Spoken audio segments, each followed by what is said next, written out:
Those corporations and people doing their bit to silence Parker's outrageous message are simply sheep being led by far more powerful forces. Sydney University itself was on the side of the protesters.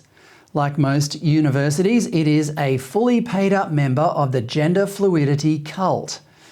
It offers any staff and students who are interested a training course in how to be part of the sexual or gender diversity movement, which, quote, focuses on giving a better understanding of the natural variance in human sexual orientations, gender identities and sex characteristics, exploring relevant terminology, stereotypes, assumptions and understanding the unique challenges LGBTIQ people face in a safe and supportive environment.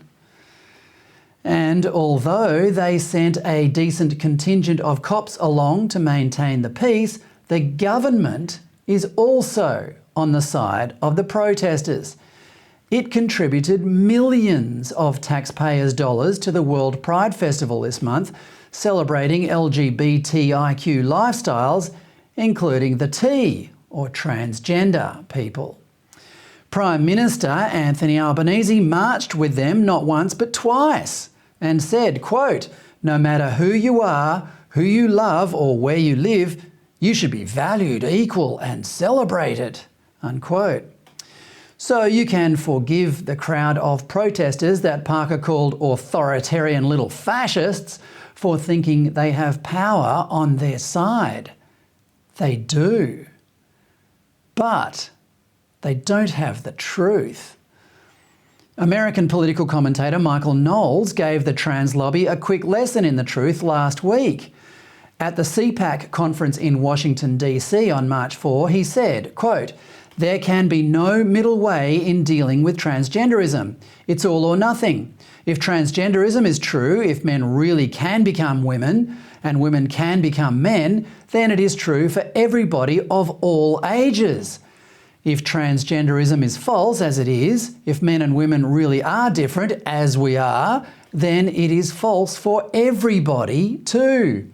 And if it is false, then for the good of society and especially for the good of the poor people who have fallen prey to this confusion, transgenderism must be eradicated from public life, the whole preposterous ideology at every level. Well, despite his explicit compassion for the poor people who get sucked into this delusion, Knowles' comments were misconstrued by some media outlets as a call for transgender people, not the ideology, to be eliminated. Knowles threatened to sue 4 of them, and 2 complied by altering their reports. The left has twisted itself in knots ever since, trying to explain that calling for the end of a dangerous idea is the same as, according to one leftist, genocide.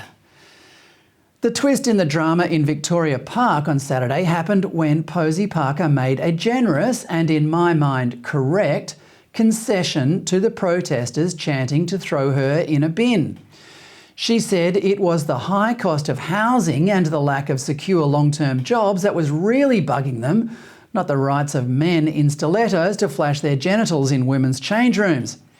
And she's right. In fact, it's worse than that. Those young people are mere fodder for one of the most lucrative rackets of our time.